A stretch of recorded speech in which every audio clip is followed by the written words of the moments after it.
Hello, my name is Uncle Russ. Welcome to this week's episode of Uncle Russ's Comic Talk. We have some comic books for sale. You can find us at Lock 22 Sellers on eBay. Going to be emphasizing some vintage issues of The Amazing Spider-Man today that you can purchase for yourself. We're also going to talk about some Superman newspaper comic strips from the 40s and 50s. Stay tuned. Hey, what's up, everybody? This is Ming Chen from AMZ's Comic Book Men, and this is a Lock 22 production. Starting off this week with The Amazing Spider-Man, going back to the year 1981 from Marvel Comics. Amazing Spider-Man number 213. This one written by Denny O'Neil with artwork by John Romita Jr. and Jim Mooney. This featuring the Wizard.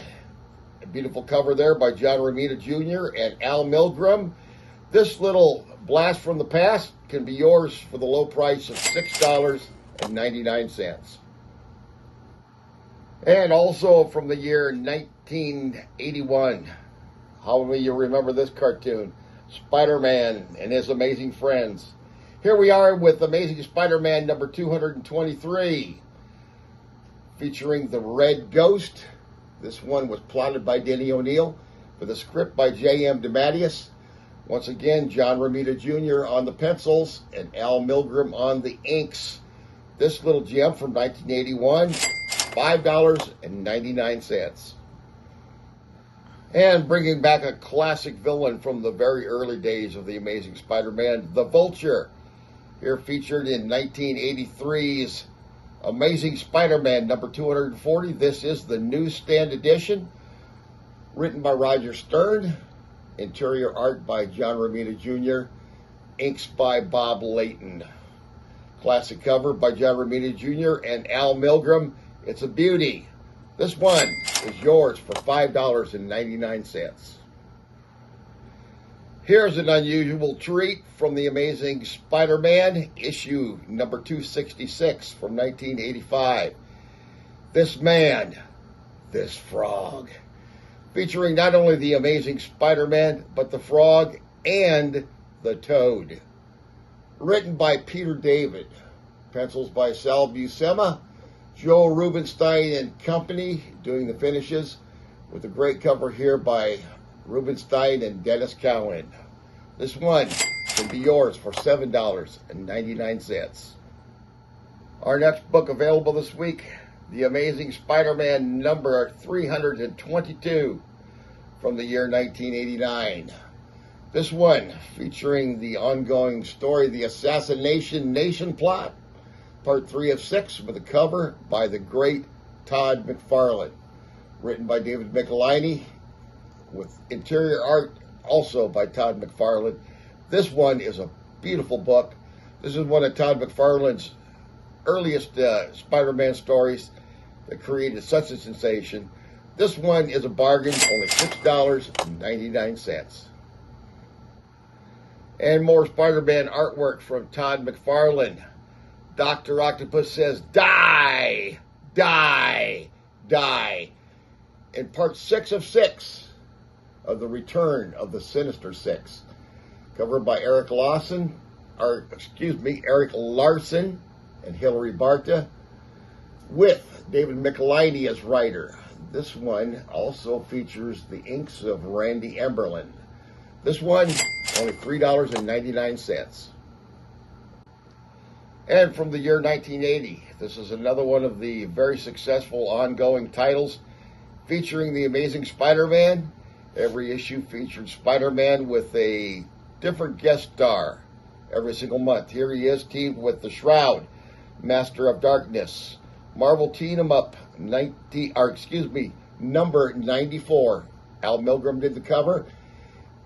Written by Stephen Grant. Mike Zeck did the pencils. Mike Esposito the inks. Very nice book. Very low cost. Only $2.99. And here from the title, Spider-Man. After The Amazing Spider-Man and The Spectacular Spider-Man, Marvel needed a book called This Adjectiveless Spider-Man. This one is written and drawn by Todd McFarlane, featuring one of his classic villains from his Rogues Gallery, the Lizard. A bargain this week, only $4.99. And beginning a new story arc, Perception, Part 1 of 5, written and drawn by Todd McFarlane, cover by Todd McFarlane. This is Spider-Man number 8 from 1991, only $3.99. And finally available for sale this week, Spider-Man number 11 from 1991. This is Part 4 of the Perception storyline, featuring the Wendigo and the Wolverine. Cover by Todd McFarlane, who also wrote this story, did the pencils, part of the inks, and had an inking assist from Rick Magyar. This one can be yours this week, $4.99.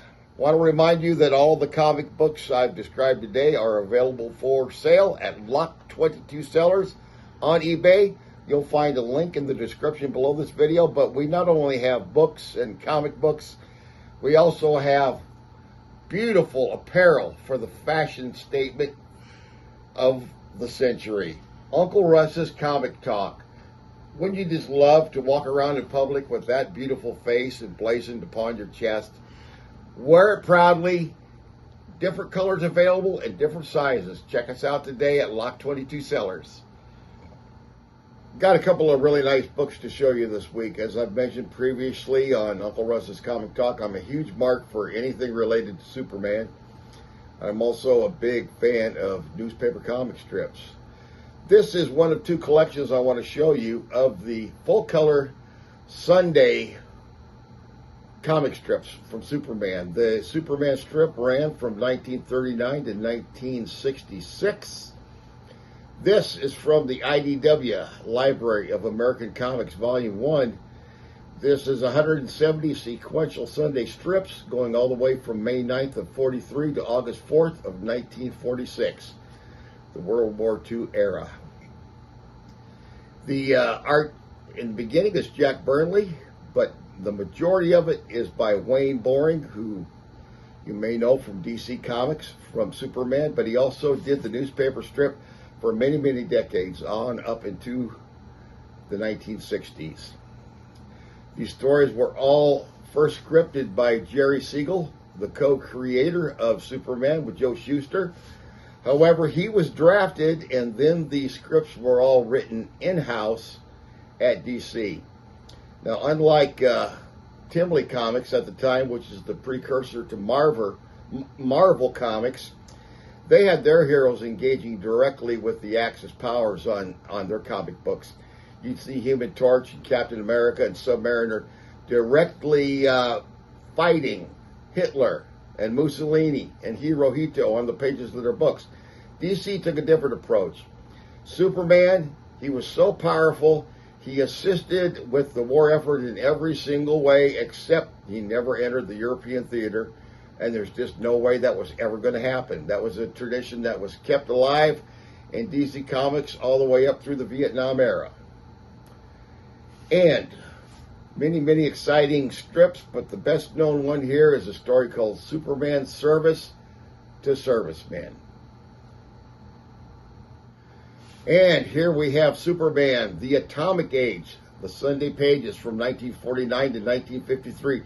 The height of the atomic era. This is back in the days of the Red Scare, and comic books, like everything else in pop culture, was living in the shadow of the ever-present threat of communist subversion of the world.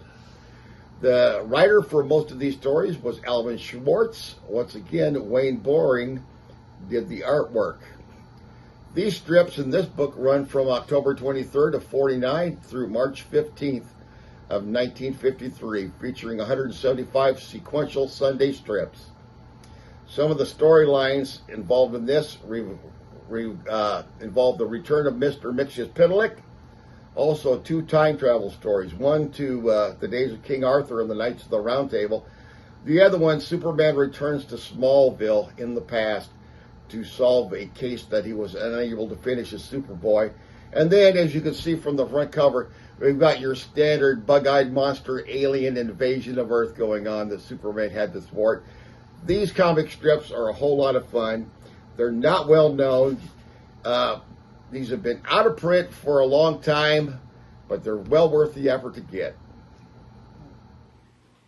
Hopefully you found something that you like today. If you'd like to purchase any of these books, check for the links in the description below.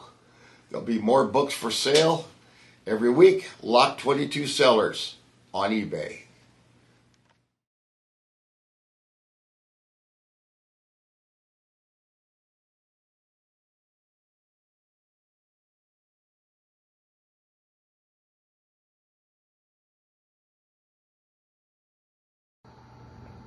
And Spider-Man number 11, featuring part 4.